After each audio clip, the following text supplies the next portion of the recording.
Okay, we are live, and I was going to say it is Sunday, so that means one thing: it is Sunday Vibes, second episode of the pod. Last week we had Billy Wood on, or as we like to call him now, Billy the Project Wood, as he's known by many. But tonight we have got our second guest, and that is Mr. Horsham himself, Liam Giles. How are we, bud? Yeah, good lead, mate. How are you? All right, you all right? Yes, very well. Oh, look, better late than never. Billy the Project Wood. I'm here. Nice you to join us, mate. I know. Sorry, I'm moving. Yeah. I'm actually moving house tomorrow morning. So Right. So I'm It looks literally. like the same setting that you was in last week, mate. Yeah, no, I'm moving. I'm moving Yeah. tomorrow morning. I just clear everything out. But we'll let him off. But yes, we are live. We've got Billy with us now. We've got Liam with us tonight, and Mr. McCaffrey is going to be joining us. He's had fun tonight, hasn't now. Here he is. He's had a lot of fun. That's what I'm hearing, anyway. It is. Yeah, it is the crew. William, tonight. how are you? So I'm good, mate. How are you? Yeah, you know, mate. You know me. Fucking couple of these, a couple of that, yeah, on the Sunday. Don't know what you mean, mate. I ain't got a clue what you mean. What can't speak can't lie. That's all I say. That's it, mate. Yeah. But we are Sunday vibing again, and we've got Liam here tonight. So we're going to be asking any questions that come in. Liam, any you want to answer, you don't answer, just say, mate, and we will pick what ones we can answer. But also, just to say, another victory at the weekend, mate. That's what, 5 in a row now? Yes, mate. Yeah. To be fair, I think it's one, without sounding too sure of ourselves, that would have been expected of us. Lance in a bit of disarray, obviously, as of last year, come down, and as people know, if it's not dealt with right and it's not managed right, then, you can find yourself in a situation where they are at the moment. But, from what I know of Lancing, which isn't a lot, but with my visits, it seems like a fantastic club that doesn't deserve to be, going down to step 6. So hopefully they'll turn it around. Nice guys there on the coaching staff. Met yesterday. But yeah, look, we, for me, 4-1, we won, and people might say you got to be happy with that, but we really could have turned the screw and actually scored quite a few more. Yeah. Giles, can I ask you something with that? Can I jump in bed by 10 lead 10? Yeah, we want to get you in bed by 10, right? So, Giles, so regarding the result, I saw something on Twitter, right, about you celebrating like you won the league. Yeah, I saw that. Did you see that? Yeah, Mike, you saw it, right? I saw that. Okay. I see everything. So, whilst I'm on the same wavelength as you, Giles, every win, when you've got a winning mentality, you celebrate every single win, and so you should. Why do people get so funny about that? Like, why do you think people get so funny about people celebrating success? I just think it's bitterness, to be fair. This year we've experienced it ourselves, and fair play when we played Bexhill away. They won in the 89th minute, and fair play to them. Again, a game where I feel that we didn't take our chances, and they carried on. They kept going, and scored a goal right at the end, and they celebrated that like they'd won the league. For me, it's all about you celebrate your wins. All right, never too high, never too low, but in that moment, celebrate it, enjoy it. Because we all know what football's like. You never know when you might have a sticky patch, or when you go through a bad spell, and I've had them myself. So my message to the boys always is celebrate your wins, and I'm upset if you're not. Afterwards, music goes on, we enjoy it, and then we move on. But yeah, I think that can be the only way, really. People find they're upset they've lost, and it's something to throw back. Haywards Heath was the same when we played at Haywards Heath. That was a fiery game. They get a really good fan base, and Kev's got an incredible team there. I messaged him the other day and said he really needs to slow down so we can try and a little bit. But yeah, look, they celebrated when they beat us. So I don't get them comments. I just think it's hate, and there's a lot of haters out there. Yeah, there is, and you're going to get that. At the end of the day, Giles, you've gone in there, been suits. Like, if you look at when you took it on, right, where you was, what you had to do, and I'm sure Lee, you want to jump in here and kind of talk about this, but I think from where you've taken it, mate, to where you are sitting third in the table, like, we talked about last week, Mike and Lee, we talked about like people being desirable, regardless of what they do. And it came across that, like, well, I said that I think sometimes you wouldn't be a flavour of the month because you're not UEFA licensed coach. I know you're going to go on that journey now and get your badges, and we've both talked about that, and we really, I mean, you've both said how that is. People got to start taking notice, mate. Do you know what I mean? Of the stuff that you do that leads to the 90 minutes, and I think that's the biggest thing that all this modern day coaching stuff that people forget about is the actual administration of being a football manager. Mm-hmm. Yeah, listen. So go on. No, go on then. Yeah, like for me, it's very different. Like, I regard myself as a manager. I'm not a coach, and I think they are two totally different things, right? I feel that I can coach, and anybody that's worked with me knows I can put on sessions. I'm very lucky to have Harrison Williams with me, who is a top coach, and I'm a great believer of surround yourself with people that are better than you in certain aspects to make you a package. But listen, like I look at it like this. Like, I've been around non-league football since I was 16. I was lucky enough. My dad managed, and I worked with my dad when I first left school. So for like the first 3 years, every day in the car, I was a part of that journey, his journey, and learned so much from him, and still do. So like I do think, you know, there's a complete difference. You know, I've got a business, and I've had that since I was 25. You know, and I've had to manage, and I've said this, I think I said to Mike before, managing scaffolders and managing football players. Yeah, it's completely different things. So anyone who knows the trade knows that scaffolders aren't an easy bunch of people to manage. So I think football in that respect is easy to deal with people. And listen, that's for me, I do think there's too much based on, oh, you know, he's done this, people's appearance, how people may look, etc., etc. Listen, if you can do the job and you can do the job well, why does it matter what you got on paper? I agree. We were talking when we met up, didn't we? Pre-season, Liam. Mm-hmm. We did a bit of content pre-season, and I've obviously known you from when you left from Loxwood back in the time. There, you knew what you were doing last season. You wanted to steady the ship at YM. You did that. They weren't really your team. I looked at you pre-season and I thought, he's effing recruited well. He definitely has. And I think, now I'm not going to, we just had this comment come in about your budget. No one's asking you to say about the budget. But what I do know, and I do know this for gospel, is what you're working on there, people would be surprised at where it compares to with some of the others in there. Yeah. So the way I look at it is you've gone out, you've had your connections all around your Crawleys, your Bromleys, everything like that. You put them together. It's a young side, a hungry side, a side that when I went away and saw you, they looked together. They really look together. They look like they're the sort of lads that go out with each other, hang out with each other, play, train, work with each other.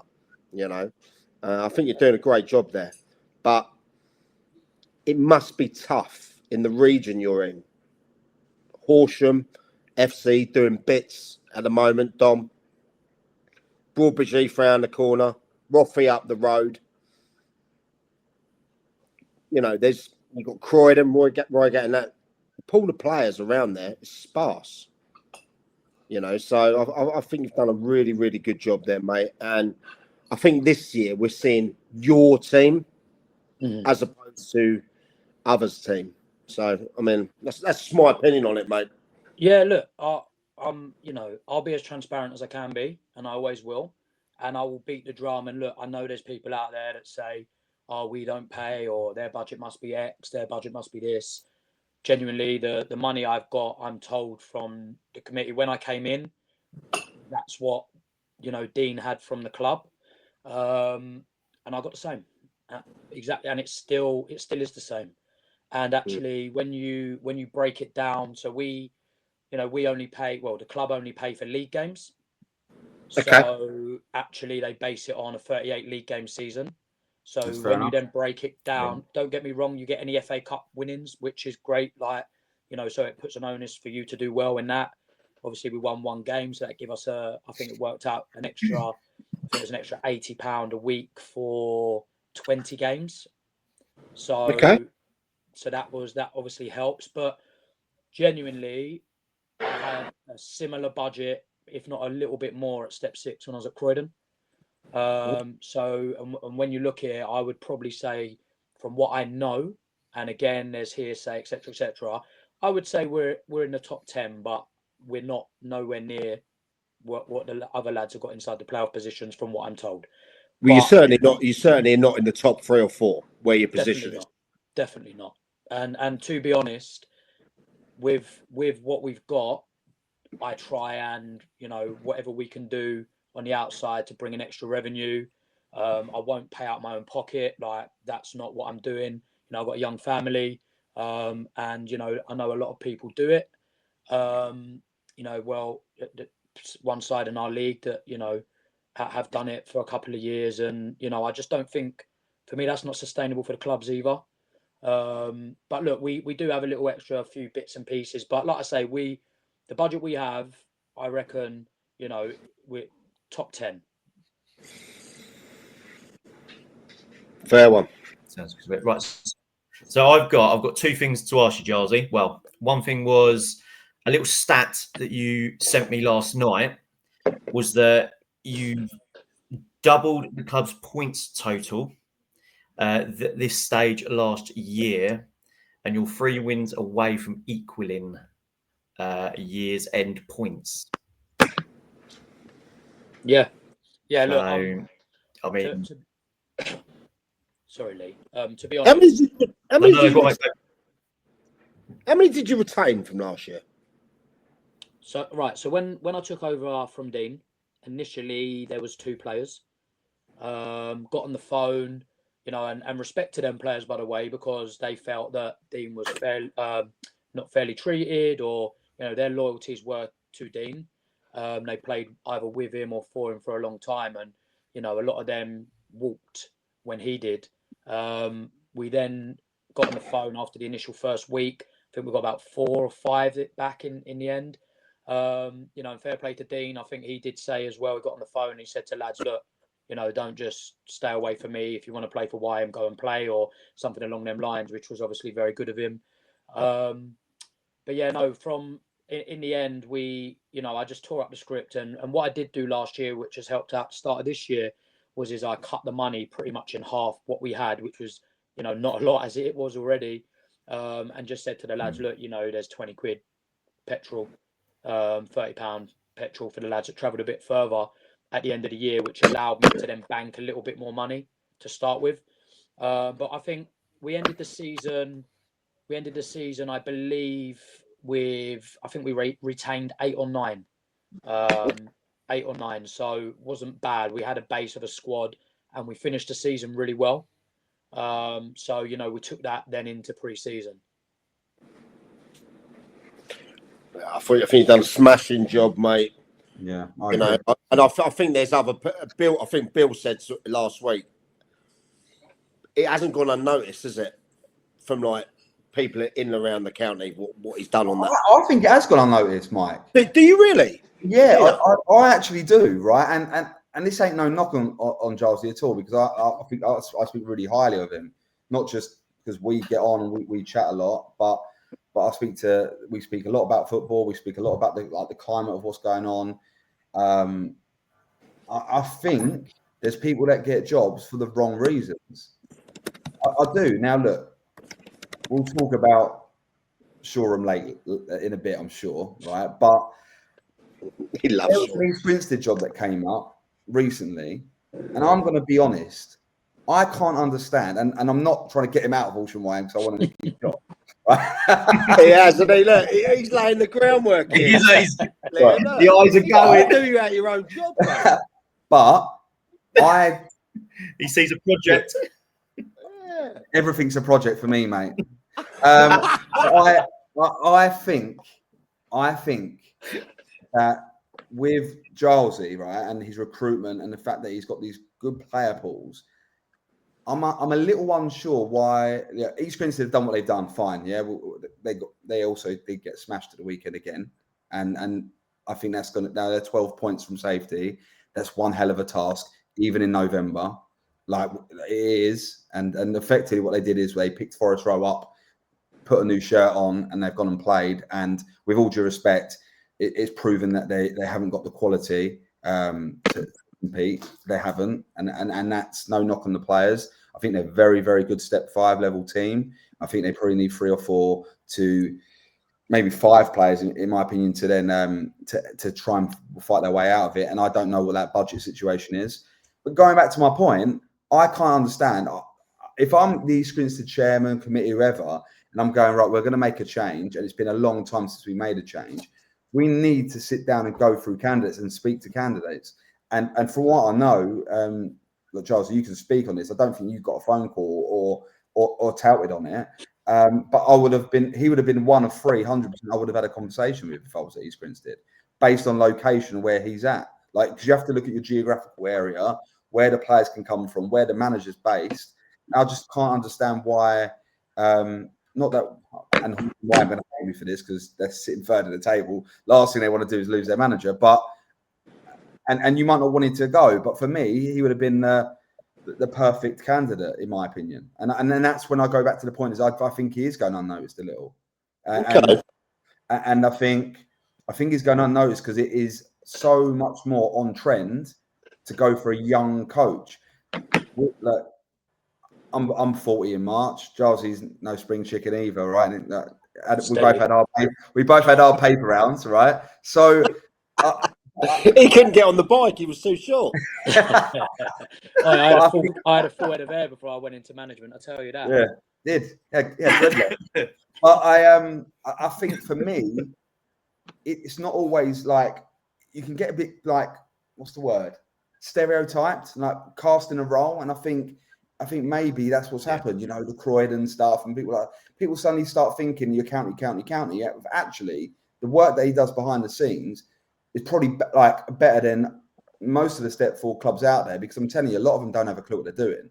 I saw that, Phil, when I was away. The prep they do, yeah, and the itinerary they get, and the videos and the footage they see. It was a really good insight. It was pro run up. Really there's not many that do it. Like Giles, obviously, I'm over speaking. You jump in and talk about your process, but I don't think like I've played like even when I was at Lancing and I come up against some teams there. Obviously, we didn't win many games, but I look at what we did, and if you ask what the players what we did and how we prepped a team that really was never going to pick up results and the players that we had versus some of the other teams that we come up against, I'll sit there sometimes in the dugout thinking, what do they know? And half of it was recruitment of players or just having better players than we had. But like Giles, give us an insight into you. Give us an insight into what you do without giving away the secret sauce. Let us all know. Yeah, look, I think for my point of view, I want to go as far in the game as I can. You know, I've got, like I said earlier, I've got scaffolding business. I've got a maintenance business as well that runs alongside that. And my dream is to let that, you know, run itself effectively. My brother, who works for me as well, you know, he's more than capable to look after that side of things to allow me to really push on in football. And wherever it may lead me, I want to go into full-time football, whether it's academy based or whatever. You know, that's where I want to go, and that's why I have had to jump on the journey with the badges. And I think, you know, looking at Mark White and what he says, you know, he's got no badges, but he's in a position where, you know, he hires himself, right, and has done an incredible job, like absolutely. Have you got no badges, Liam? No badges or anything like that? No, literally last week.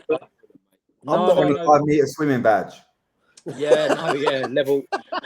I I did the introduction to football course, which is a level 1, which is, I don't know if you saw my tweet the other day, which was, you gain nothing from. It literally, my wife, who, has not really got much football knowledge, would sit here and go through the same course as easily as I did. So that was why I was asking the question, why is there no form of fast track? But that's another story. But what we like to do is, firstly, we build an identity and a culture within. So I'm very big on environment and culture. So my players come to me for absolutely anything, outside of football, inside whatever it may be. Yeah, whatever it may be. Yeah. We sorry, off track there. So we look to build something where we've got people out watching games every week, which gives us an idea on the oppo, but we are very much based on us. So I like to know what they have, but we're not changing what we do. So we have our identity, and as I said before, I'm very, very privileged to have built a really, really good team around me. I mentioned Harrison earlier, who's obviously managed higher than I have. I think he's only 30 years of age, another tough paper around there. And he's only that age, is he? Yeah. Only 30. No, he's Wow. not. He's not. Yeah, sorry, H, if you're listening. You need to give him some Nivea He's cream. a top guy, though, isn't he? Top guy. Listen, he's he detail. His attention to detail is very, very good. And like I said, he makes me a better person and a better manager. And again, Paul Oliver, who you guys met, and Lee knows as well, Bill knows as well, is incredible. Like, in terms of anything I need, details, good with the players, stats, spreadsheets, you name it, Paul's got the lot. And, he's a bit like Marmite, right? People, we had the saga at Loxwood with him, which is one of the big reasons why I left, was how I felt he was treated, because I am, loyalty towards my people. But listen, like, to be honest, I just think, we're really, really well organised. No stone unturned. Like, we literally go through it every day. We're on the phone, which I'm sure every manager is at this level. But you hit the nail on the head earlier about recruitment, right? And I think that your network is huge. And I think where I've come from, being in the South London area, Croydon, done the Kent leagues, played in the combined counties. So, and again, I'm not as old as Bill, although he says I might look it. I'm only 36. So there's still players out there that I'd played with that are still out there playing. And, what I've done is I've come over here and we've just built a complete new network in Sussex. And I genuinely believe, at the moment, I really, really am looking forward to us playing Haywards Heath, just to see where we're really at. Because when we played them the first time, we weren't what we are now. I know they've strengthened as well, but I think it will be a real shootout. Because I think, as you've seen, we go after teams, we get in people's faces. And I just think, our average age is under 23. And it's incredible. Like, we've got 5 players in the club over the age of 23. So wow.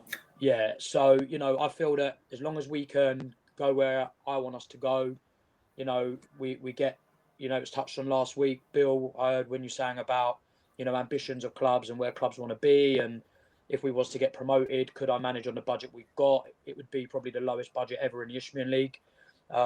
So the answer is no there. Something would have to change there. But yeah, look, I think we have got a very good group. And if we can keep them together, I do think that we are destined for good things. Yeah, no, absolutely, Giles. Just got to ask as well, because we see it on Twitter quite a few times after a game. In that, where did the Adele song come from? do you know what? Right, funny enough, last year, again, when it was like literally, I just had to beg, steal, borrow, ask for favours to get a team out initially, right?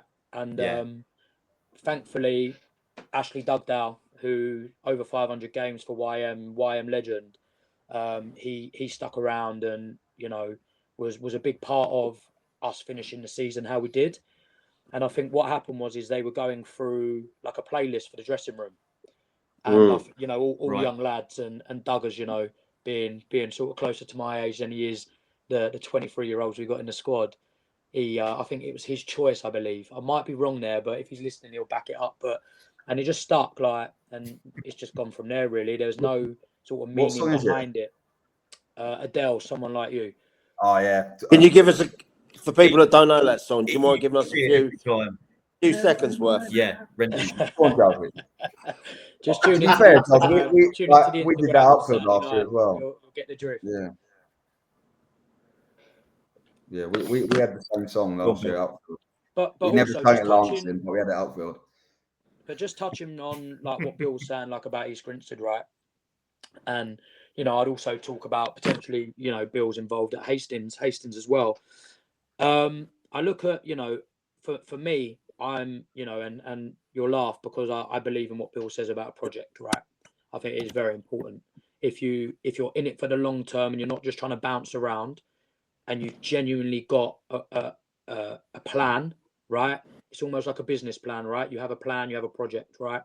Like it's I'm all about that, and I would love to take YM into the Isthmian League, and I'd love to start YM for as long as possible, right? It's on my doorstep. I've seen he's just in the comments there, Steve Ratcliffe, who is our chairman, who I have an incredible relationship, and I think I said it on the pod with Mike in our first ever one. Pick your chairman, right? Not your club, because that's so important. He's been brilliant. And to be honest with you, I was surprised my phone didn't ring, like genuinely. And I think it goes to say, like what Bill's saying, like when people get overlooked, I feel like my network is probably up there with some of the best at step 4, let alone step 5. And that there's players that I can't bring to YM purely because we don't have the resources for them. They might not want to drop the level, which has meant, to be honest, if you look at the group I've got now, other than since I've been at Some YM, shouldn't be playing at that level.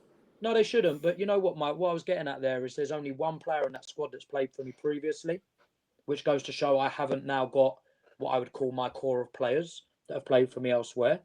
So it's a completely new group. So I do think that people, it's not just myself. There's other people that get overlooked, and I do think that, unfortunately, what you're seeing more and more happen is really, really bad choices from clubs. And I'm not talking about East Grinstead here. I'm just talking about in general, because what you see is good clubs that have some form of sustainability at a level. They make a wrong choice. They make another wrong choice. I think Corinthian Casuals is another one, from step 3, step 4, step 5, and it's a free fall, and I just think that sometimes people really need to get people in a room and actually see what they're about. Because I know full well that if I go into a room with, and again, not trying to tout myself out because I am happy where I am, but if I went into the room with Bill and the Hastings owners, I'd be absolutely shocked if they didn't want to appoint me because of what we do and me as a person and what I can bring to the table. Because it is, I am lucky that I am in my position that it can be a full-time job for me. I don't get paid for what I do here at YM, and I know there's some won't, but there are a lot of managers at this level that pick up money, right? Coaches pick up money. Is there? And yeah, 100%. When I was at Croydon, I could have took a bit of money myself out of the budget if I wanted. I know at Lancing last year they were paying the staff. Most clubs have a budget for staff, especially at step 4, 1,000,000%. But yeah, like I say, I just think that, and I'm not saying they've got it wrong in either clubs, by the way, because I don't know Dave, but told he's a great coach, and I'm just talking about what Bill brought up. And genuinely, I do think clubs make knee-jerk decisions, and sometimes they think with their heart, not their heads, or they're just poorly managed. And I think Bill said it last week. Like, I am more than a football manager. Like, I could genuinely, I could step into the boardroom and really drive a club forward if that's what I wanted to do. And I'm not trying. You're happy at YM though, aren't you? You are happy there. Very happy, very happy. Listen, every club, every manager will have things that they want better, that can be improved, and the club know my ambitions, and not talking out of turn at all. They know that we need to be better, especially if we're going to get promoted this year or next year, whenever it may be, because going into the Isthmian's a whole different beast in terms of crowds and everything about match day experience, etc., etc. So we'll work together, and if it does happen, we'll work together at making that the as best as we possibly can. And as I said, you know, Steve and there's some other great people on our committee that will really push to make things happen. But yeah, look, I'm happy where I am. If I was to get offered one of them jobs again, you know, I said to my chairman that I'll always be open to a conversation with anyone, because I think that's just normal and natural, right? To hear what's being said, and Yeah. you know, even for like in terms of experience, right? Because it's not a hobby for me. Like I said, I want to go as high as I can. So if I can go and have 2 or 3 interviews, even if I'm not interested in the job, you know, it's good learning and it's good experience, and that'll only make me better. Yeah, no, Yeah. absolutely. Yeah. Oh, So great.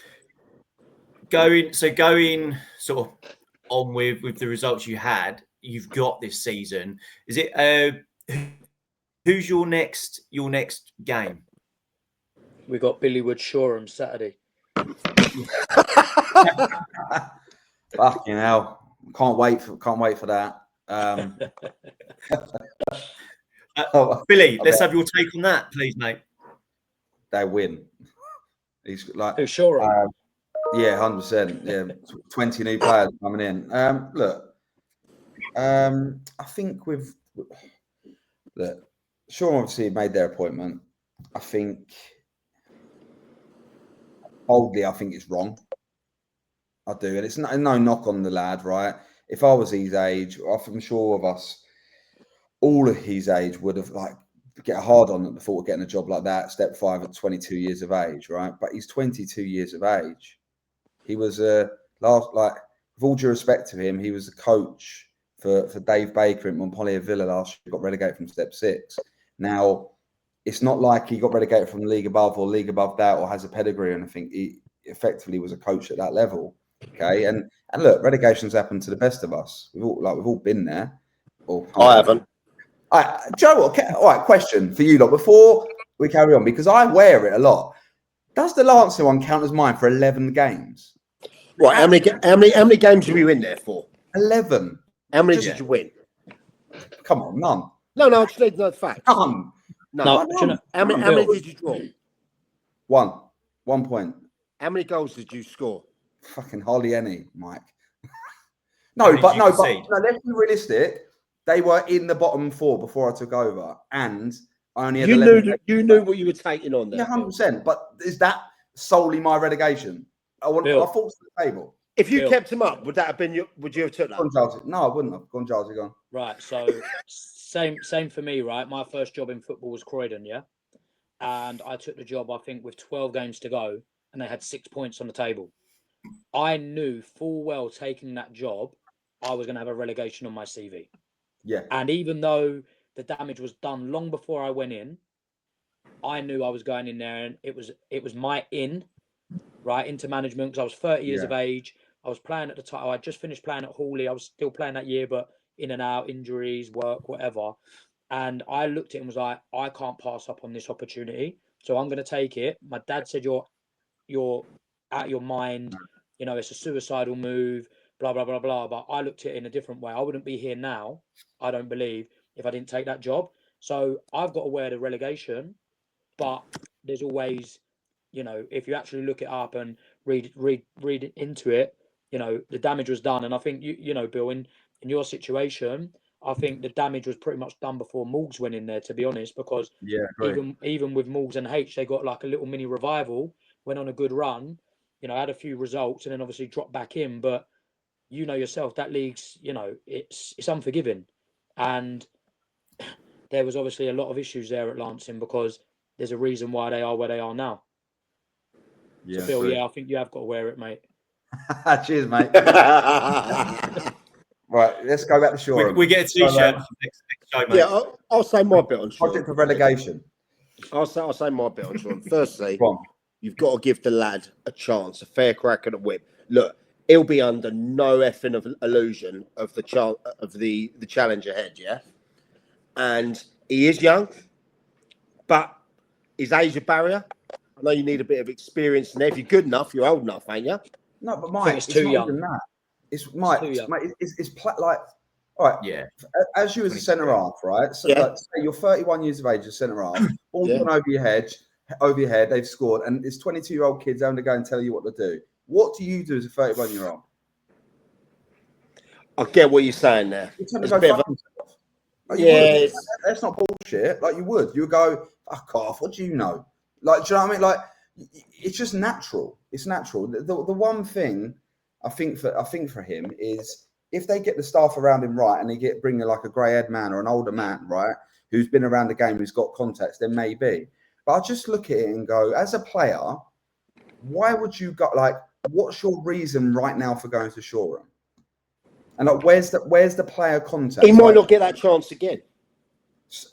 He might never get a chance in football, like at any level management again, for another 10 years. All right, so what happens then? What happens then now?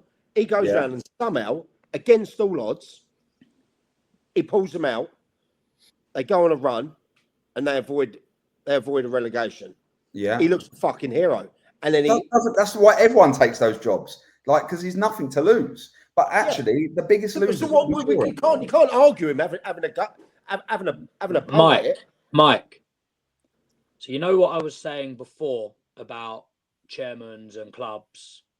I think it's very irresponsible from a club's point of view, because listen, the young man might be brilliant, right? And look, they might come to us next week and turn us over. And listen, I'm not saying that, but what I will say is that they're in a very, very tough position right now as a young man, you know, and look, wants to be involved, a coach, manager, whatever. He's not going to turn down a job. And I don't think, you know, it's not on him, by the way. Like, brilliant. Well done to him for that. Yeah. But if he's losing, this young lad hasn't got the experience to go into that fire pit. They're in free fall, and he is going to wear that, right? You've got to be so mentally strong to be a manager in this level of football. Like, I've had it, trolls, all the nonsense, right? All the people getting on your back and all the rest of it. And I just think being a young man, listen, he may be the strongest character you've ever met. And look, I see people say age isn't nothing but a number, blah, blah, blah. But it's I think it's an irresponsible decision to put a young man of that age in to a fire pit as it is.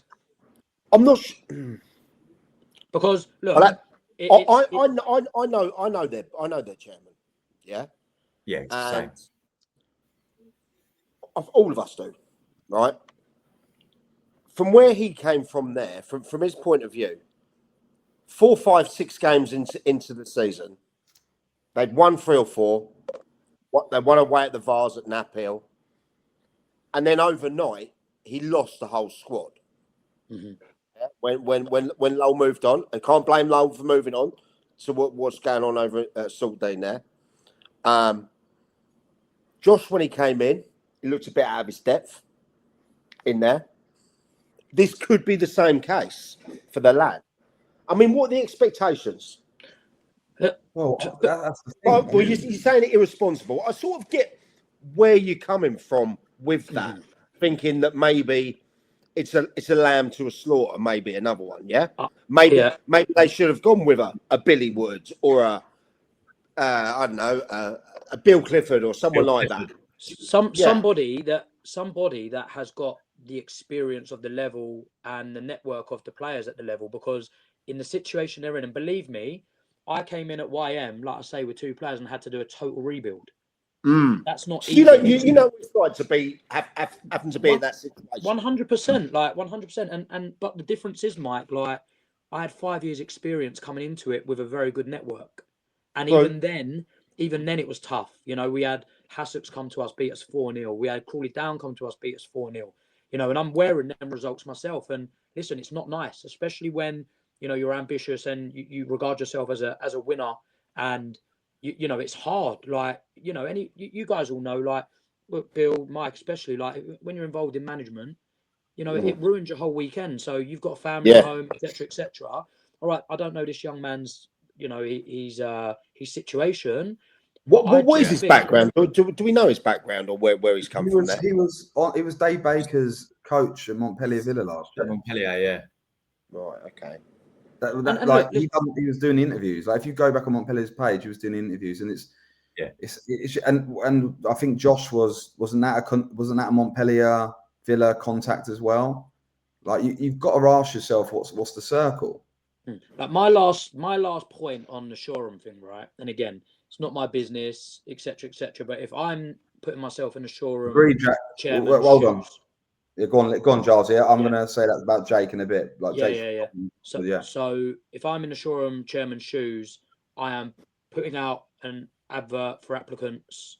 I am putting myself together a short list, and I'm looking at somebody I believe that's going to keep me at the level, and that I know has got pedigree, can do it. And I think Who's available? Who is available? Well, you don't know unless you put it out there, do you? You might get people that are Yeah. happy in a job at step 6. You know, I've seen Mo pop up, for example, and I'm not put. You know, Mo's doing a great job at Godalming. Fantastic. You know, Yeah, but brilliant. you know, an incredible job, and I'll see you there, Mo, and any time, mate. Helped him out of a little bit of our intel earlier on in the season.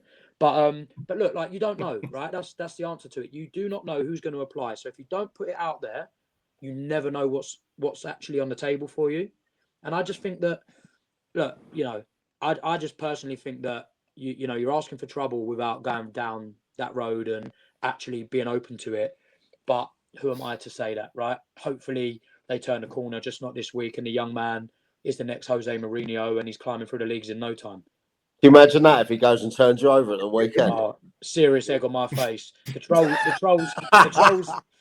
that have been hiding for a little while, and I know why that is. They will be coming out. Very well themselves. They'll be coming out and Look, coming straight for me. End of the day, look, the most important thing is that he can prove everyone wrong, right? There's always going to be opinions. Yeah. And I'm going to have an opinion. Giles is going to have an opinion. Mike, you're going to have an opinion. Lee, you're going to have an opinion. Everyone online is going to have an opinion, right? The one thing people say is he's a nice lad, and that's good, because then, like, you know, at that age, like, all I wanted to do in work, in anything, is just get under the learning tree. I just wanted to be a sponge at that age. I never would have wanted the responsibility at that age, like that.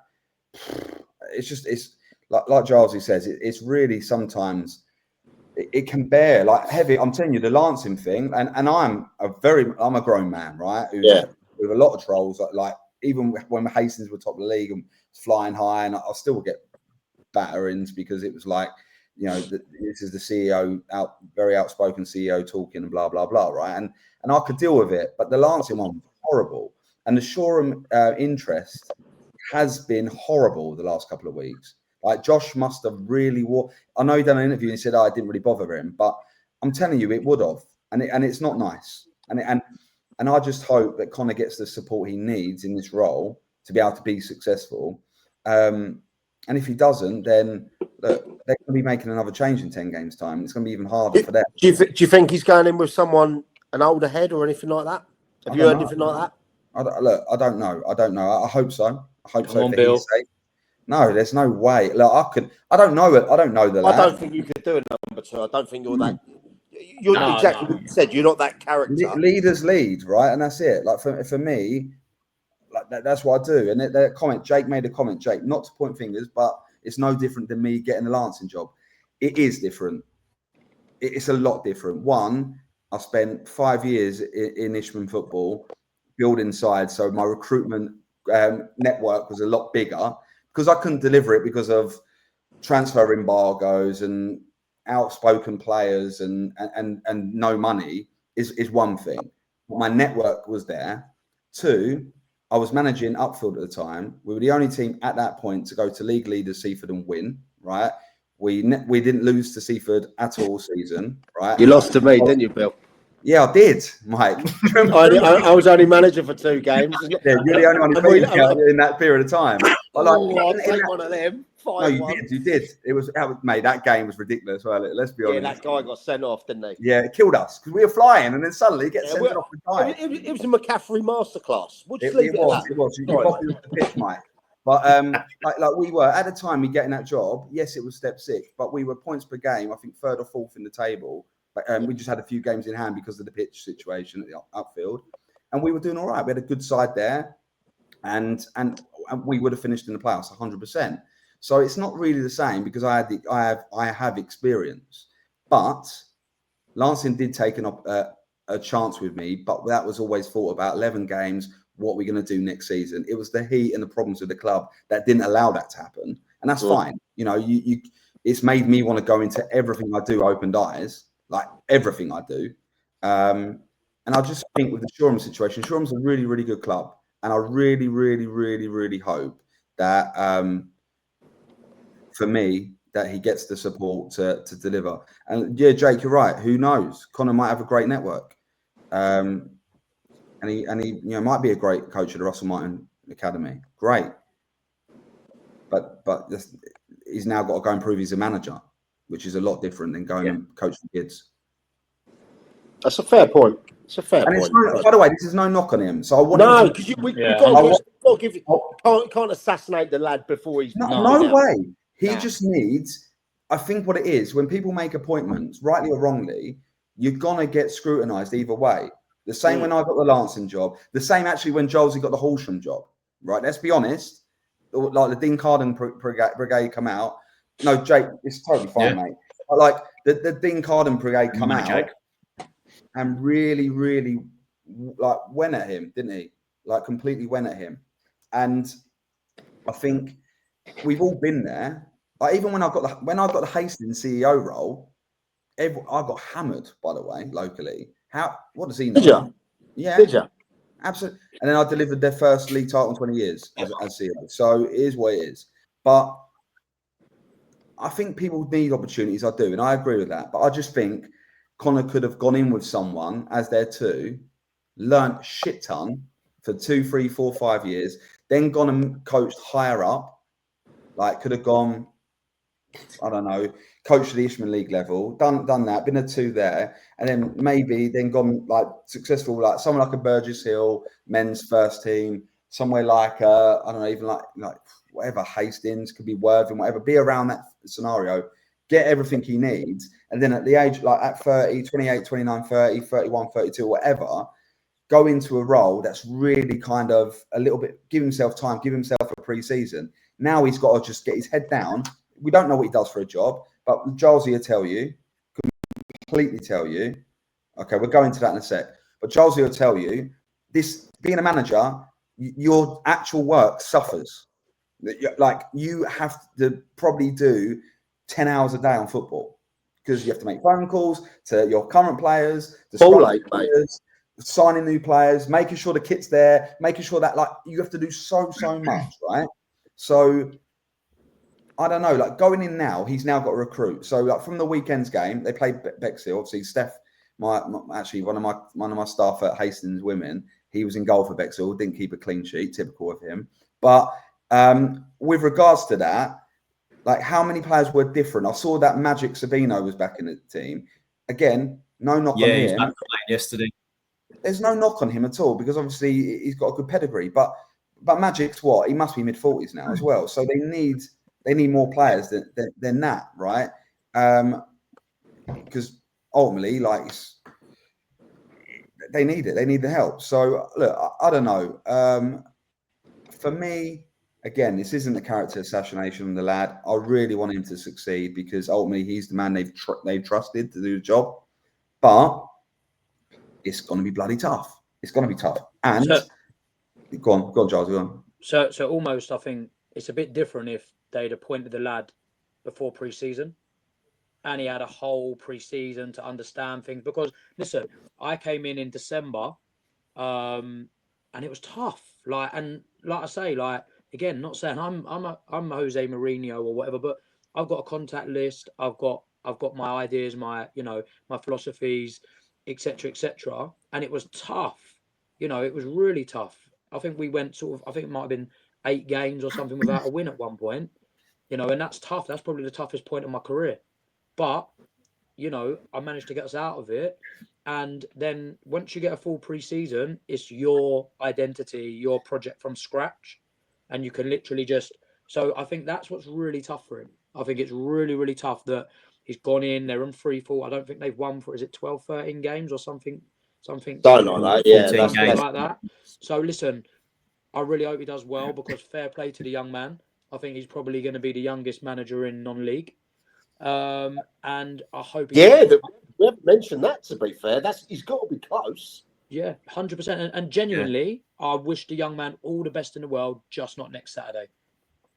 And also, by the way, look, just unless Connor's watching or anyone that's watching with him, if he wants to drop me a message and have a chat about what I've said or any advice, the phone's open, right? I'm not going in and working there, but like, look, no one wants this young lad to not succeed. No one does. No. I know how valuable it was. Not just take away the football side of things, but I know how valuable it was when I was going through it to be able to pick up the phone to people like Gilesy, pick up the phone to yourself, Mike, because you checked in with me a lot. Pick up like Dave Allendorf, Jude McDonald, having that the network of coaches. Ben Smith, who was Ramsgate manager, who recently departed there. Even Sean Saunders, having those people to be able to pick up the phone to and just chat. They might not be able to give me anything like player wise, but to be able to have that chat and burden the load, because it's going to be tough. Like if he wants to drop me a message on X, send me his number. I'll happily have a chat with him if he ever needs to offload for sure. Well, I'm looking at the next 5 matches. Okay, before we end the Shoreham bit there. Obviously, they've got to go to YM. Goring Mead Saturday. Then they've got Wick at home, away to Stenning, home to Rothie, and away to Peacehaven. I'm glad I'm not the manager. You might have had 2 on your CV, lad. That's a horrible run. Yeah. Yeah, I mean, hey, but look, it'll be the topic of conversation if he goes and picks up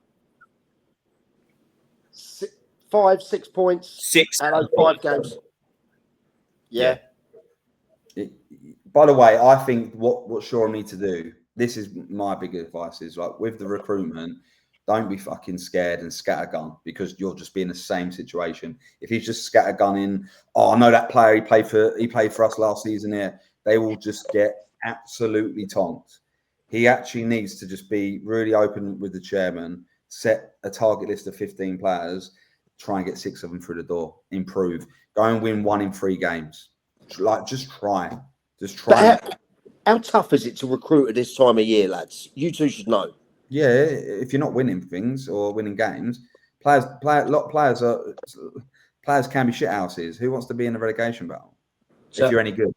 So that's for me. And it's what I said to my club at the start of the season, because what I did say is I said that if there was any way we could try and find a bit more money, even if it was just at the start of the season or whatever, if you can get a good start, and if we're sitting in 3rd, right? If I pick up the phone now and I want a player from, I don't know, let's just say Rothie, let's just say, right? The conversation I would believe would be, a lot easier to try and bring that player in from there than it would be if we were sitting in 15th, right? And also that also does is players want to play in winning sides. So when it comes down to budgets, in that situation, if that player was interested, I bet you he would cost me a lot more money at 15th than he would to come in when you're sitting 3rd and you're flying. 100%. Yeah, I agree. So massively helps. There was players on a lot more money than they should be on because we had to get them. I had no choice, right? Yeah. No choice. Yeah. And I just think with the Shoreham thing, it's about, and this is why the network's important. If Connor's got a really good network of experienced players, because he's going to need men, then he'll be fine. It will be fine, right? Because a lot of the comments are he's an amazing coach. Like that's all well and good, right? But you only get 1 or 2 contacts a week with a team, especially at this time of the year. Probably 1. What can you really do in 90 minutes to make sure that you're well drilled and coached? Like I know when Chris Agata was a manager at Hastings United, we were part-time, but he was taking 3-hour sessions on Tuesdays and Thursdays, and then all the lads under the age of 21 were in 1 or 2 mornings a week.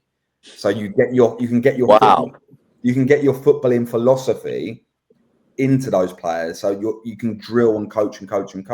Yeah. If they're only coming in for 90 minutes on half a 3G pitch somewhere, like that's when it's with all due respect. Yes, you can shore things up. Yes, you can have a style of play, but that's where the recruitment is going to be really, really important this time of year because he's going to need the players to dig him out of it. Be ugly. Don't be expansive. Don't be overly pretty. Try and nick a point.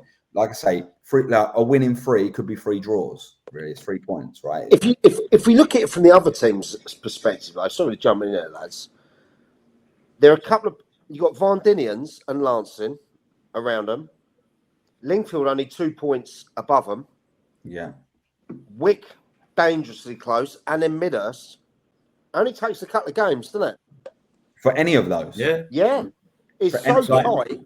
It's so tight from 13th down to 20th that if anyone sticks on a little run or someone's team form just drops out their arse out, do you know what I mean? Yeah, That's one's why in trouble. Shoreham are there.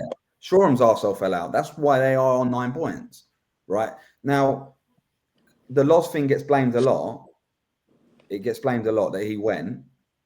But all the players can't just walk out and leave. Like surely you have to do something like They did, didn't they? They did. There's only one player, I think, that remained. Okay, Elliot, so does goalkeeper. that come? So did Loz tell him not to play for him anymore? And Packer stayed, didn't he? Well, yeah, and then Packer went to Lancing, didn't he? He's at Lancing now. But only just recent, right? He hung it out for a bit. Yeah, he did. He was on the bench when they played Shoreham. Mm. Yeah, Loz is for Shoreham as well. I thought he was playing left back at one point. No, he's gone. Loz is but gone. He's not there now. But he was, wasn't he? He was, and I think he was. Yes, sorry, yeah. But do you think that's maybe, they needed to get someone in, and do all the problems stem from the original appointment of Josh? It's hard to say because, like we said, Josh came in when all the players went, we ain't playing for you anymore. Yeah, but he only left on he left on the Thursday or whatever that week, and they brought Josh in straight away, right? Yeah, there should have been an application interview process there and then. Yeah. It should have been put someone in caretaker, give it to someone like Packer or a player like Shoreham did last year when they put Tom Bold in charge. I think it was the Cousins at the end of the year that know the level, know players, know what's needed to survive, and then appoint someone that's right. Like I don't know Josh, but look, it clearly didn't work, and I think a great, I'm a great advocate if you're, if you are good enough, you're old enough as a player, right? I do think management's different. I do think that in terms of this young man is very young. He's not long out of college, may still even be. I don't know, right? So, but in terms of players, what they need is they need men, as Bill said, they need experienced people that have been there, done it, know what it takes. Because what I continue to see is it was a bit the same at Lancing on Saturday. They've conceded a goal trying to play out, but continue to try to play out. And it's a young-minded, footballing. If you're down there, maybe go against. And I had to do it. This year I've dropped the formation that is my go-to. I believe in. We worked all pre-season on it, 3 times a week, to a T. And I had to drop that because it wasn't working. Like we lost to Stenning. Did you realise that though it weren't working? Yeah, when you came across we lost to Stenning 6-1. We lost to Stenning 6-1, and we had a lot of players missing that day. But what I should have done is I should have gone, actually, let me change it. Let me not try and put square pegs in round holes.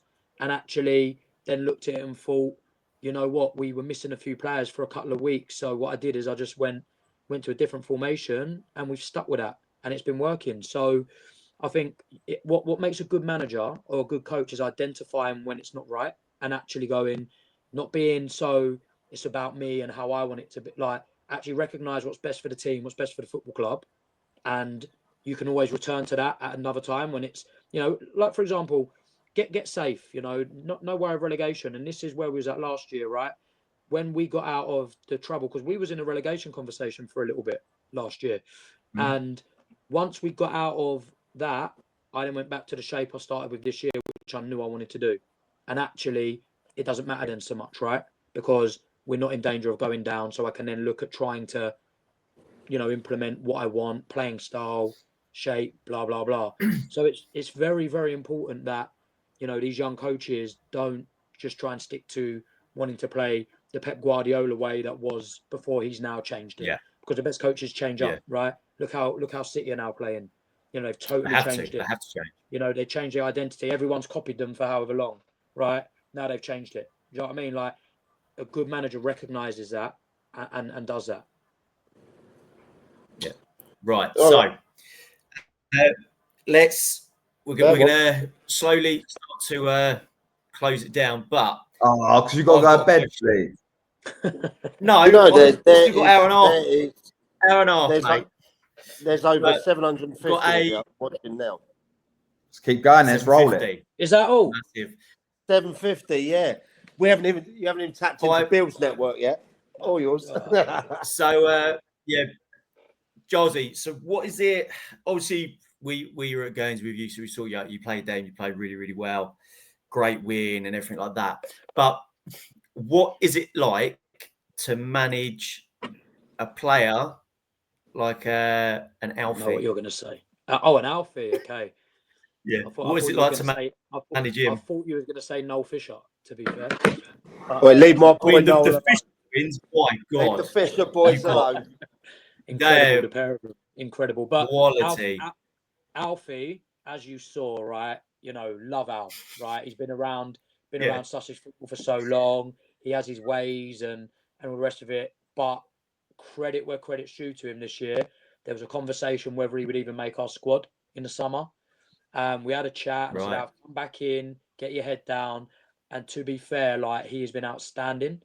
Really has. And you know what, mate? Like behind all the bravado and all the rest of it, and the lad and the beers and the video that he appeared on the live, which he gets ripped for in the chat because he can hardly talk, right? But he is such a genuine, sensitive lad. Like he's a good lad. Yeah. He is. You know, he loves it. He was suspended. He's there watching. You know, I left him out the squad after Guernsey. You know, and he wasn't too happy about it, but he was still there on Saturday cheering on the boys. And there's Anne there, so Anne's We love Anne. We love Anne. She's Anne's brilliant. Yeah. She's superb. You know, a breath of fresh air for the football club, to be honest. Her coming on the committee a couple of weeks, maybe a month ago now. You know, she's brilliant, and hopefully she's really going to help drive, off the pitch forward. But no, Alfie's top. He probably didn't fit the model was so, but he's been fantastic, and fair play to him. Yeah. He's a great guy. How is competition in that squad, Liam? Because I'm seeing you lads. You know, you always sign if you're signing someone else, you always turn it up a little bit. You know, we spoke pre-season about some of your players. You mentioned people like Leon and that earlier. You know, I looked at him, thought hell of a player.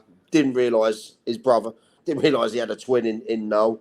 And you know, you've got Adam, Uso. I mean, some of these players, they're ridiculous, mate. Yeah, do you know what, mate? How can you keep them all happy? Again, I think it's the environment. It's the environment we've created, and competition's really high. Like, for example, Alf hasn't played for 3 games. Archie Alexander come in, waited his time, hadn't been playing much. Had been playing in the cup games when we just rotated. And we had 3 games out, Alf, and he came in and got man of the match on Saturday. And and that just goes to show you that they're pushing each other. Massive shout out, by the way, to Bromley FC and what they've done for us, because I built a relationship there with Brandon Daly, who's the first team goalkeeper coach initially. He obviously got us Harry Haynes in on loan, who, in my opinion, is there or thereabouts for the best goalkeeper in the league. The way he strikes the ball, alone is probably better than most goalkeepers in the league. Right, it's a Stay fans, Harry. Stay fans. Yeah, He's class. He's going to have a big future. Yeah, he's a great guy, and he's a really nice lad, isn't he? Great lad, and he's great family. They come to all the games, and really good. And then Ross McNelly going in there. Obviously, I had a couple of dealings with him when he was at Whitehawk. Sent us a young lad when I was at Loxwood, and obviously he's now in as the 21s and B team manager. So I speak to him probably 3-4 times a week. We've got 3 in on loan from Bromley.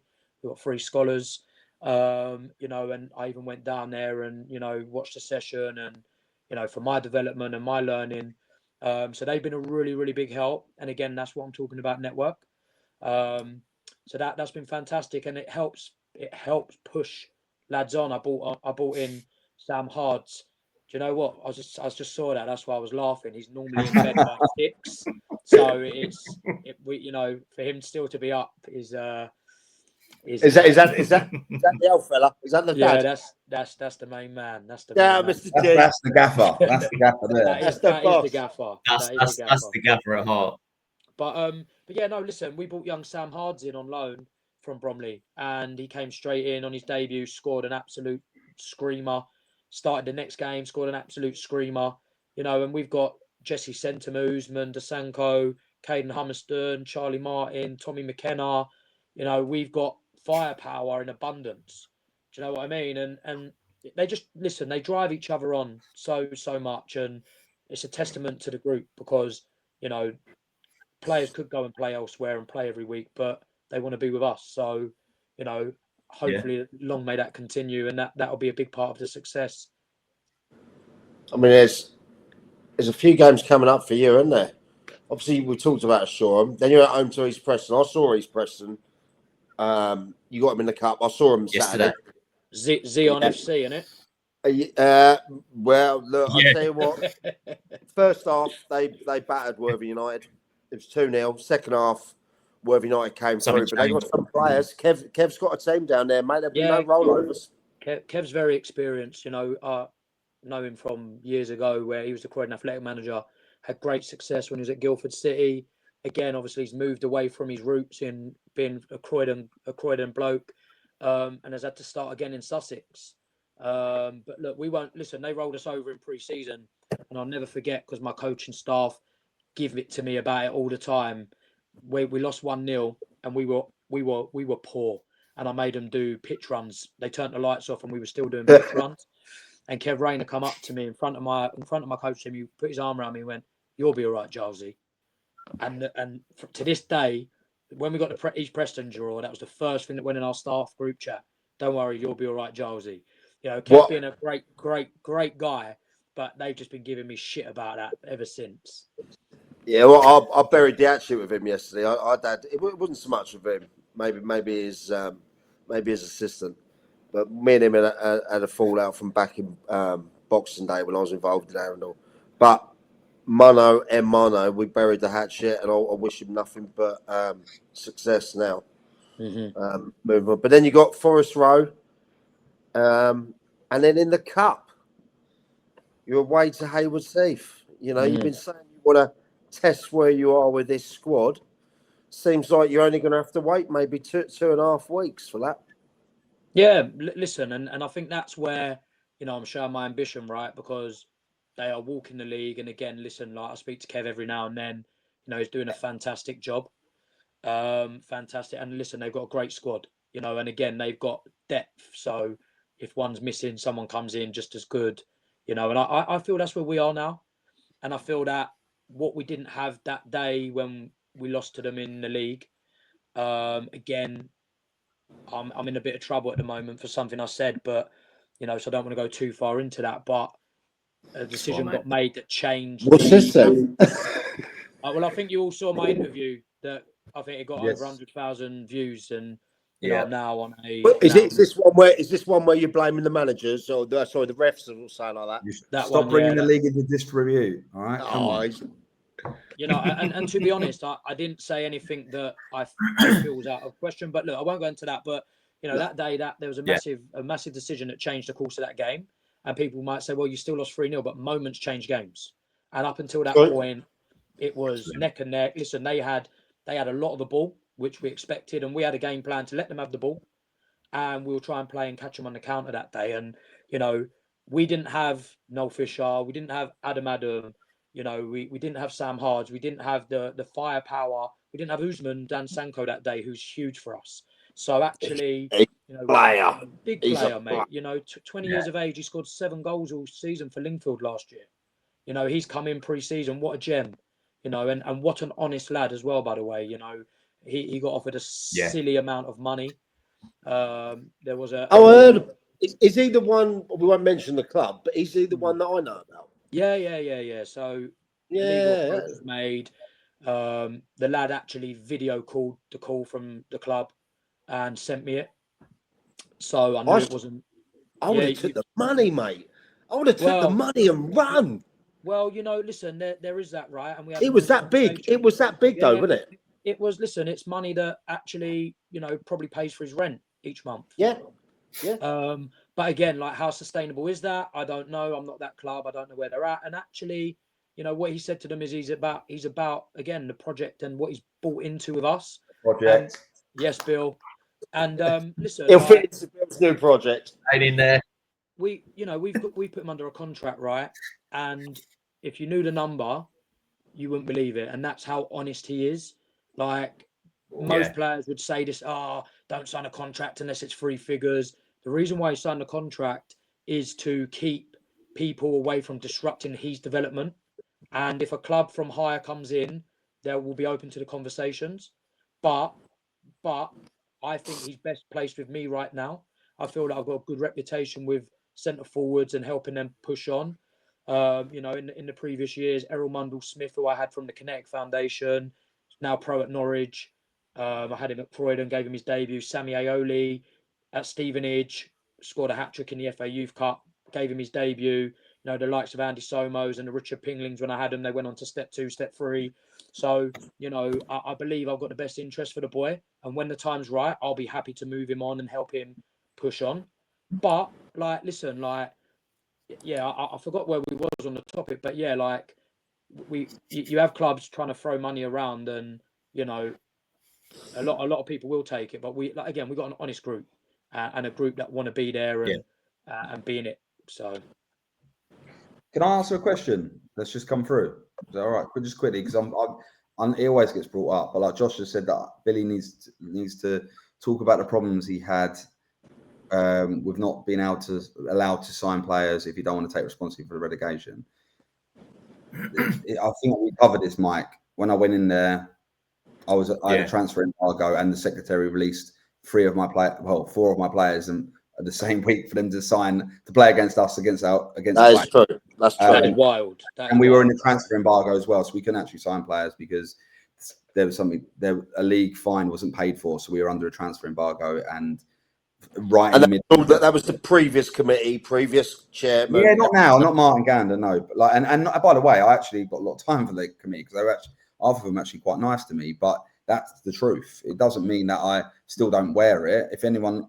I always piss and joke around, even with my staff and people at Hastings, that, fuck me, I've done a relegation. Hastings United men can't get relegated this year. Hopefully not. Do you know what I mean? So, look, it's not that I don't own it, Josh. It's just there obviously were factors like there is with everything. But I took the job, so it's on me. Yeah, Mike. Yes, buddy. So sorry, I went off. I do that sometimes. I go off track and forget where I'm at. But we're talking about Hayward Heath, right? So, look, 25th for the people listening, 25th of the 11th in the Sussex RUR Cup. What round is that? It must be. I think it's quarter final. All right. I think it's the quarter final. But look, listen, massive respect to them and massive respect to Kev, but I genuinely want to see where we're at now, because I do think that we have got the firepower now to really trouble anyone. And, it's just a case of, if on the day we put away them chances, like you saw what happened in Guernsey, it's the same against Saturday, and if I think at half time we should have been 5-0 up, mate. Yeah, well, even if I said, we had 2 disallowed, like there was chance after chance, and I just think that we are just so dynamic, and I just think, listen, like I back my team, and I'd love just to see how well we're going to see, aren't we? So, listen, we might get turned over again, and so be it. But I just, I want to see where we're at. Well, they've got a whole season now, no defeats in there. They've just had a great result the other night. I think it's Friday night. They went away to is it London Samurai in the Vase. Yeah, 1-2-0. Chalet's doing bits down there. They'll be my tips to go all the way. Like genuinely, I think that especially from the south, them and Whitstable again, I think will be the 2 that people want to avoid in the draw. You reckon? I'll tell you what. 100%. I'd love them to do it. I'd love them to get to Wembley. I would say that'd be amazing. Yeah, be good for them. Good for them. That's the next away day video, isn't it? If they do that, I don't think I'll be allowed at Wembley again. Away day at Wembley on the touchline. You got a ban? Oh, no. Well, They get a bit messy these away days. I bet Trev loved that. Well, I can't. I had loads of footage when we did an away day, and I could only use about 10% of it because, Leeton's behaviour. Yeah, you exactly. Yeah. It's all Lee. Yeah, I Turn off the camera edit at it all 10, yesterday. Yeah. Well, When's yeah. the t-shirts coming? I want to get there. I want to get one for Billy saying the Project Wood. I want to get him a nice one. Like, remember those Austin 316? No, I'm thinking like the OTP. Do you know what I mean? Original the project. Do you know what I mean? Get some done there. But just before Lee goes on there, just one last thing on your things. And your next after Shoreham, your next home game is at home to Forest Row. Again, a team that's had complete 360 around there. New gaffer in, who's definitely got contacts, by the way. He's had contacts down at Crystal Palace as well, isn't he? Nice guy, really good guy. Wish him well. How'd you see that game? It's like anything, right? So I think, other than the people that knew what we were doing, yourselves that have come and see, would anyone have, expected us to be sitting where we are right now? And I think the answer is no, right? I think we are punching above our weight. We definitely are financially. But what I will say is, We got to address that comment. Yeah, I did just see that corner of my eye. But no, what I will say, listen, we're punching above our weight, but actually, when I look at the group I've got now, I back us to beat anyone. And Forest Row, again, that's a completely different story. Like, I totally think it's wrong how a whole squad has just been picked up and taken, and they've had a complete rebuild because, if they didn't get it right and the manager didn't come in with the right contacts, they could quickly be looking over their shoulder. Perhaps they maybe got enough points at the start of the season to not be looking at the drop, but it could really have crept up on them quickly. I think they'll be okay because I've seen some of the players they've signed. One of them being one of my players that I hadn't waived a 7-dayer. See him on the team sheet, was about to put a complaint in, just rung my secretary, and he said, "Oh, I thought you said waive it." One of your players has gone over there that you didn't want to go over there? No, so effectively, Alamin Salami, right? He's been with us since the summer. Ours, and he let me know he was moving abroad, right? So he's going to live abroad.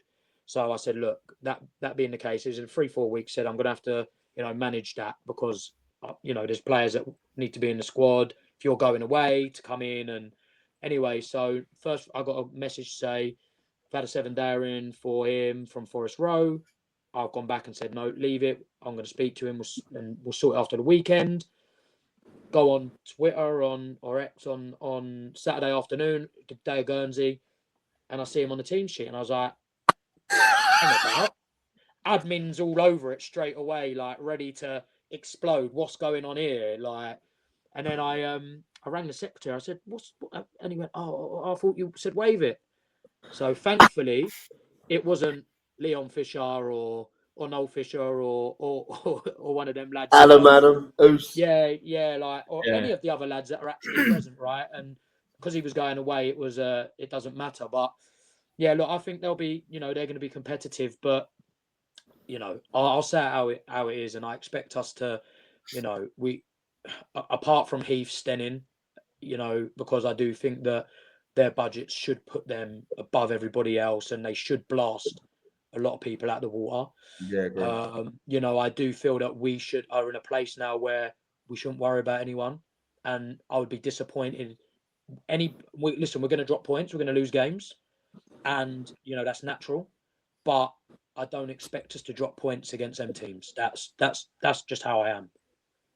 And you got Stenning mid-December away. Yeah, look, that'll be an interesting one, right? Because they really pulled our pants down. They we had a club fun day. It was Bank Holiday Monday. We lost 6-1, and it was like a horror show. Yeah. And again, like, I actually after that day turned around and went, they're gonna like motor on. If they've done that to us, what are they gonna do to other people? And they haven't quite done that. And I just actually look at it and go, and I spoke to their gaffer afterwards, right? I don't know him from Adam, but seemed like a really nice guy. And he said, we really turned up today. Like, that's the best we've been. But we were equally the worst I've seen us probably since I took over.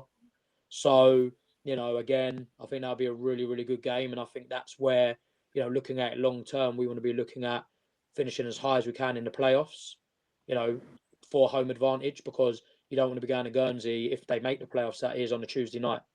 You know, No. so like for me, it's try and finish second, because I do think that unless, you know, he fall off a cliff, which I just can't see happening. You know, I know Steve's a chairman there as well, which is a great bloke, and He's a top lad. He's a top lad. Whatever happened with Naim, and by the way, Naim's team last year were incredible. Like, they were one of the best teams I've ever seen at the level. And I do think that if he had stayed, they would have won it last year. I genuinely do. But look, whatever happened. I know Kev and Steve have got a very good relationship. So look, I fully expect them to go on and win the league and wrap it up pretty early. So then it's about finishing as high as possible. Fair one. Let's, Mike, that comment about Ash. Yeah. So let's talk about the non-league manager that isn't a manager that has the best record in the league ever somehow. Seems to think that a club is going to spend anywhere between 3 to 5k in that league. It's just not going to happen. Teams don't have that sort of budget. Do you think he meant hundreds? So, No, and that was a week. Right. Firstly, no, I think Ashley, like, he's actually a nice lad. He is. He is. I feel really sorry for him because he tips Storm to win the league. Yeah, look, yeah, he did. Yeah, he doesn't speak amazingly on socials, but as a lad, he's nice not. Lad. He's got his heart in the right place. So, like, I hate it when he's lazy because he's getting battered. And look, when you make silly comments, rightly so, we've all been there. But when he's saying those figures, I think, look, we all know. I don't. There's no one on that money at step 5. Not in this division. In the Skeffel, 100% there was last year. That's for sure. Was that last year? You reckon? Yeah, I know. Well. Like, we know full well there is, and there's probably a couple now. I would like, you know, after an FA Vars run, you know, there's money around. There's things. Certain clubs are going to have money, right? And it's a hard league to get out of, like a really hard league.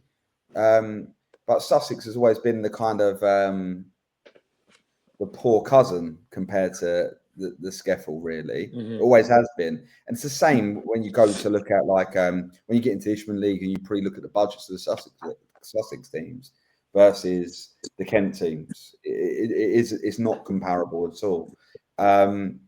3 to 5 grand, yeah, look, that's bullshit. No one's getting that. I would say budgets are anywhere. Look, Giles, jump in if you think I'm wrong here, but budgets are anywhere from 0 in some cases, because that's true, from step 6 up to in step 6. I would say down there now, probably the most the team spending is probably about £700-800 a week.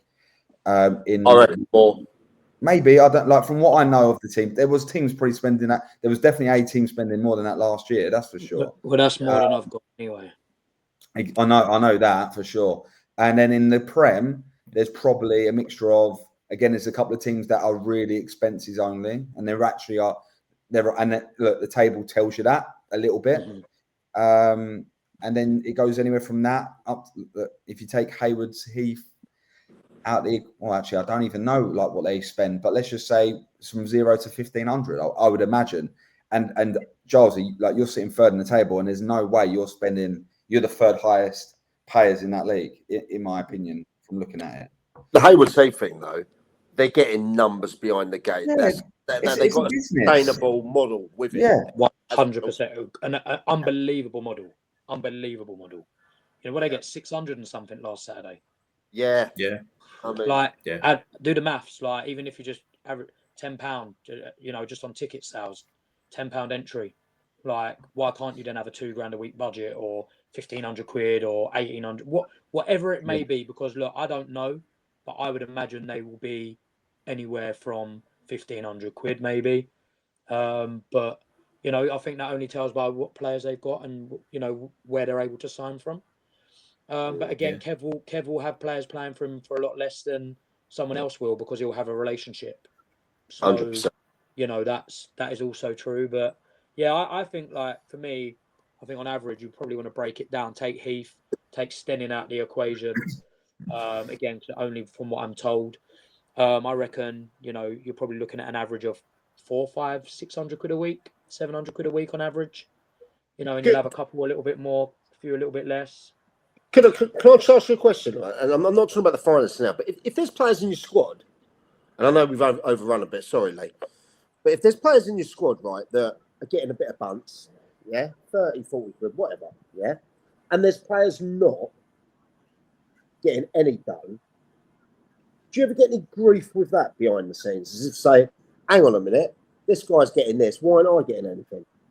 So I suppose that because we don't have a lot, it's actually quite easy to manage in some ways because there's no one's on, no one gets free figures, no one. And the 7 days might come flying in because they might think, fuck, you might have shot yourself in the foot. Yeah, but they can. But they won't move.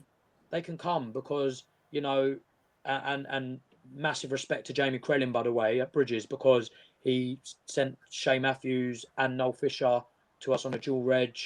And I know, Noel had a conversation about possibly going back last week, and he's decided to stay with us, and that's a testament, I think, to what we're doing. I hope so. I've only sponsored him 2 weeks ago. Well, you knew this anyway because obviously that conversation. But yeah, look, I think for us, everybody gets something. There's lads that pick up £20.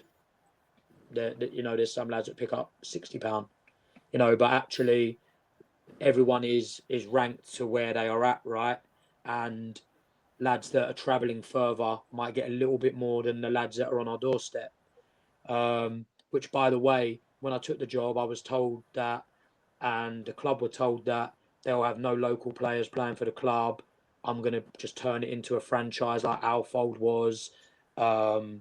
Also, no young players, etc., etc. And you know what? Like, it's quite funny, right? Because when you look at it, our core of our group are from Crawley. That's local to me. If we were just going to go for players in Horsham, I think we'd really struggle because you have got a big, range of clubs from Horsham FC at step 2 down to, your Loxwoods at step 6, right? And it's hard. Like, there's not that many players there. Like, you've got to fish. You can only fish where the players are. So actually, when you look at our group, we are young, and we are fairly local. You've probably got 6 out of a squad of 23 that are traveling more than 45 minutes, 30 minutes. So, I just think that's how, look, environment and culture, Mike, going back to the original question. Environment, culture, build something that they want to be a part of, make them feel special, make them all feel important. And, that way it's so easy to manage when you don't have a lot of money, I feel. I think that's a brilliant assessment of where you are, what you've done, and how it showed it can be done. But Mike, I would, not now because I'm happy, but I'd love to know how I'd get on with a £2,000 a week budget. Do you know what I mean? Because, like, genuinely, give me a £2,000 a week budget, I'll blow it all. Yeah, I'll be in the clubs. On a night out. Clubs in the pubs. Mike, It's an afternoon out. Got beat 9-0. How's that team cost? Well, I spent £100 of it. It's all right. We'll stick the 23s in this week. Make it rain. Yeah, but you know what? But no, I mean, like, I think if you've got that sort of money or you've got high-end money, you've got 1,000+, if you're not having a go, then you really need to look at yourself, and maybe it's not right for you, because how can you not succeed with that? Like, I just don't get it. Yeah. I think that's a great thing saying, a great thing to end it on for tonight. So I think we'll end it there tonight, gentlemen. Liam, I just want to say thank you, mate, for coming on. Yeah, you're a legend, legend. Evening with us. Anytime. Absolutely. Anytime. I'll tell you, that's crazy numbers. Also, Yeah, good. Yeah, was it 1,000?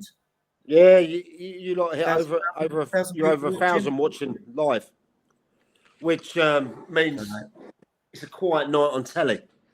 To want to listen to us, it There you must go. be. Yeah.